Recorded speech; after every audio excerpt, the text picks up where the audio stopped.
Luckily, you're talking to a comedian. We know about failure. You know why? That's how we learn our jobs. You can read all the books you want, you can practice in front of a mirror, but until you actually get on stage in front of a live audience at an open mic where you're not getting paid and the audience isn't getting paid, guess what? That's when you learn everything. That's when you fail a lot, but you learn if your jokes are even funny, you learn your stage presence and your timing and how to handle the audience and everything. There are no other professions like this that do this, right? Nobody else does this. There's not like an open scalpel night at the hospital, is there? Hey, come on down. By day, Bob is a plumber, but tonight he's going to try his hand at comedy or at the surgery, right? No, we don't do that, but our profession does, right? We get up on stage. Any comedian that tells you they have not bombed is lying. In fact, we have fun with other comedians. When they get off stage at a comedy club and they've not had a good show, we'll say to them, hey, nice speech. You can say that to me today because I'm not doing my comedy, but right now I'm touring theaters with another comedian in the Baby Boomer Comedy Show. We do about 2 weekends a month. We're at a theater around the country. And we always do a Q&A after our show, to find out audience questions, because you're not going to be able to ask Seinfeld and Leno questions, but you can ask us. You know what the number one question we get asked? What's your worst show? What's your worst show? Because everyone thinks of comics as bombing, right? They don't ask me about my best show when I killed in front of 4,000 people. They want to know my worst show. The other thing they also ask is they come up and they say, you know, I'm really funny. I should be a comedian. Yeah, they do all the time. I'm really funny. Don't ever say that to a comedian, all right? Yeah, no other professions get that, do they? You know, hey, I'm really good at firing people. I should be in HR. You know? Hey, I'm really good at red tape and paperwork. I should work in health information management systems, right? No, nobody else does that, but they come up and say that to us. You know why they don't try it? They're afraid of hecklers and they're afraid of bombing. Fear of failure scares more people away from trying something than the actual failure itself. Fear of failure scares more people away from trying something than the actual failure itself. So comedians, we're masters at failure, learning how to do it, because that's how we learn our job. And we have a couple tips to help you succeed, and tips and things we do that I can pass on to you. First of all, we are masters at communicating. We are really good communicators. If you notice, when we get on stage, we give you a lot of information in the setup line so that you could really fast. I do 3 to 4 jokes a minute when I'm on stage. I give you a lot of information in the setup line so you can get the punchline, right? Choose your words carefully when you're trying to explain what the change is or what the thing is you want to do. Don't be too pithy, don't be too short. I was having my HVAC installed at my house a couple years ago, and the 2 guys that came to install it, they were working for about a half an hour, and after about a half an hour, one of them came and knocked on my door, and I opened the door, and he comes in and he closes the door, and he didn't speak English 100%, but he was pretty good, and he looked at me and he goes, "Are you alone?" How do you answer that? I said, I got somebody, No, nobody else here? I said, well, no, someone's going to be here. But they're not here right now. I said, what do you need? And he goes, electric. We turn electric off. Nobody going to come by and turn it back on. We get electrocuted. He's trying to say, is anyone going to walk by and flip that thing on? I said, oh, no. Nobody will do that. Do not start off with, are you alone, okay? That is not the way to do that, all right? So the first way to make sure that you're not failing and that you're going to succeed is to communicate. Second way to really succeed in anything is that you got to pay attention to the easy communications that you think are obvious and everyone knows. For me, I think the easiest thing I do is hand somebody my introduction. All right? I say, here's my introduction. Read it. I will go on stage. Do you know how many times I've had a bad introduction? When I started out, I had people reading my bio, which is 3 pages of stuff my mom likes to hear about. Not so much the audience. I had people read my jokes. I had one woman start reading my jokes. She's getting the laughs. I'm backstage going, wait, I'm doing those in a minute. One guy got on and he goes, this joke is so funny, I just got to tell you. No, you don't. I had one woman, she didn't read my bio or the joke. She read the email I sent to get hired. It was the weirdest thing. She's on stage telling them all the reasons we should hire me. I'm like, I'm here. Everyone's looking at me like, are we going to vote on this? Because she's right there.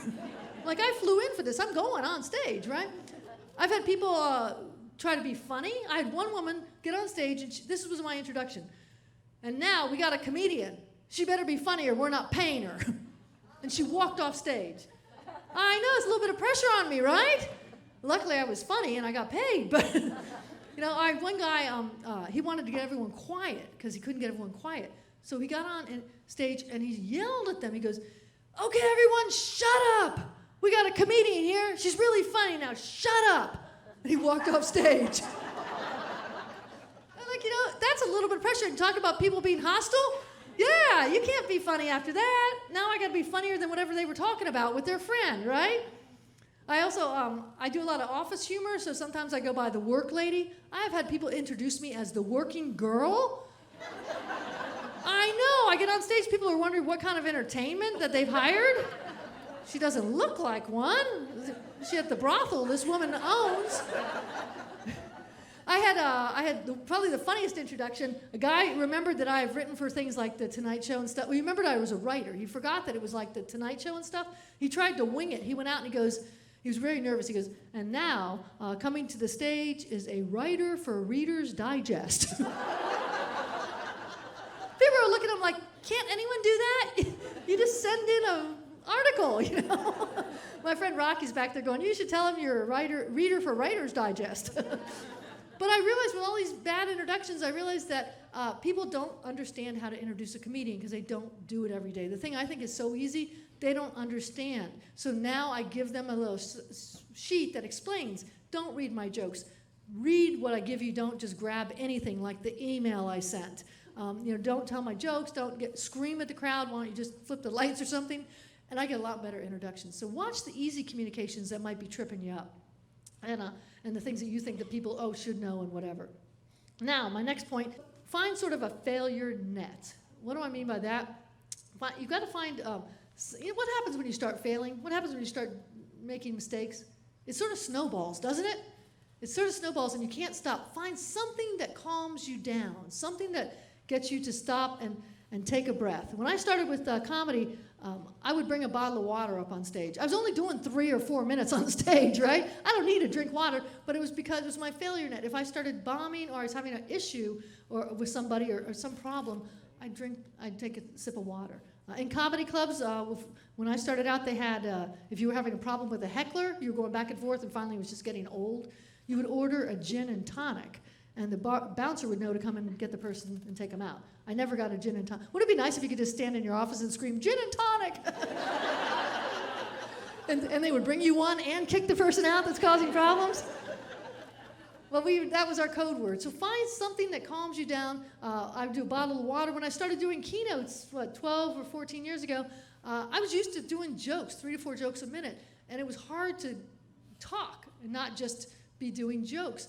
And so I was afraid I'd get into it and it wouldn't be going well. So 10 minutes in, I built in a quiz, and I'd have people take a quiz. I didn't really care about the answers. I just wanted to have a chance, if things were not going right, to be able to regroup and figure out what's going on. If they're going right, wonderful, keep going. But I built that in ahead of time. So find something you can do ahead of time. I have also sort of a gauge when I am with my jokes. I call it my failure gauge. My jokes about kids and family that I started with, those always hit big. They always hit really well up here. If I get on stage and I start out and the jokes hit down here, like I'm in front of engineers or accountants or something, yeah, I know that's how they're going to laugh. And it calms me down because I know, okay, that's how these people are. I don't feel like I'm bombing. If I was new to it, I'd be thinking, oh my gosh, I'm bombing. They're not laughing up to here. But I know that that's how they laugh, and it calms me down. So if you're starting on a big project, you're about to do something, build in something, a break, bring in, a speaker, bring in some training. Maybe 5 days into the big project, if it's going to be a month long, plan a day off.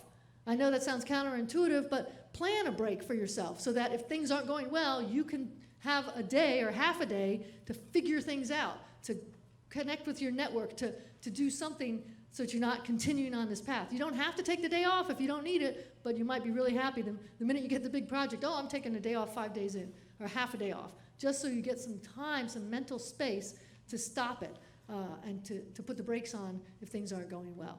So find your failure net, find your failure gauge, set it up ahead of time, something that calms you down so you don't keep doing it.